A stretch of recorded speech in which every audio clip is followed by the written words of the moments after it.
What's up, fishing fanatics? So this is a really cool thing that happened. The male and the female green laser cories we have decided they were going to breed while we went downstairs to basically check up on the fish and feed them and do our normal rounds for the night. So the male and the female cory are breeding right now. This is actual mating behavior from them, and it's really cool to catch because you normally don't get to see it. So to witness this is really cool. You can see they've already laid some eggs on the Java fern here, and they're still in the process of mating. So mating works essentially, the male chases the female. Once the female says, okay, what's up, we'll take care of this, she'll turn around, she'll start chasing the male, and I'm waiting for it to focus. Okay, well anyways, so she'll chase the female around, or she'll chase the male around.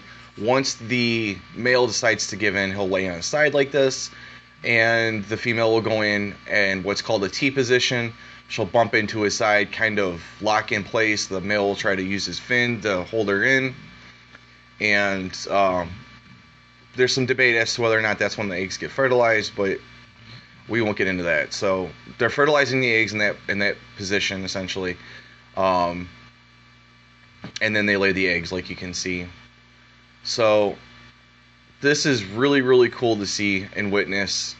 I've never actually got to see it firsthand before, and you can see they've laid some more eggs over here, which I'm hoping that they will show. Well, they will be laying more, or attempting to lay more. They're floating around that area because they are protective. So they have some on the Java fern there by the tubes, and we did put some tubes in there because we noticed that they were acting a little strange, and of course they didn't use the tubes, which would have been ideal, but they normally don't. Right there, she's trying to lay more eggs on the glass, and you have to remove these eggs if you want a successful batch. We're going to pull the Java fern out of the tank completely, and you can see there's a ton of eggs on this side over there too, which hopefully I'll be able to get to in a second. But you want to remove the eggs, because if you don't, the predatorial fish in the tanks, like the swordtails, will eat them. They do have a lot of nutrition. They are essentially raising fish.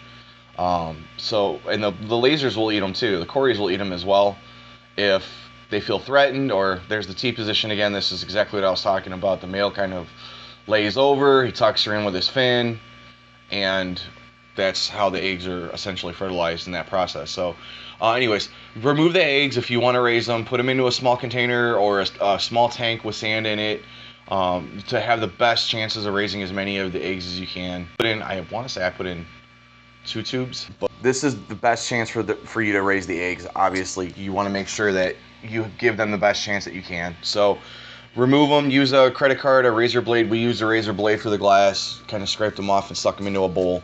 And then we're putting that bowl into a 30-gallon tank that we have set up. We emptied the cherry barbs out, so they'll go in there.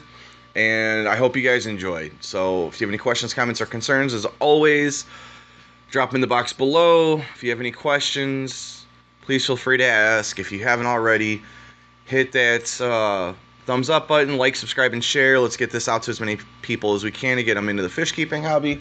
And as always, folks, happy fish keeping.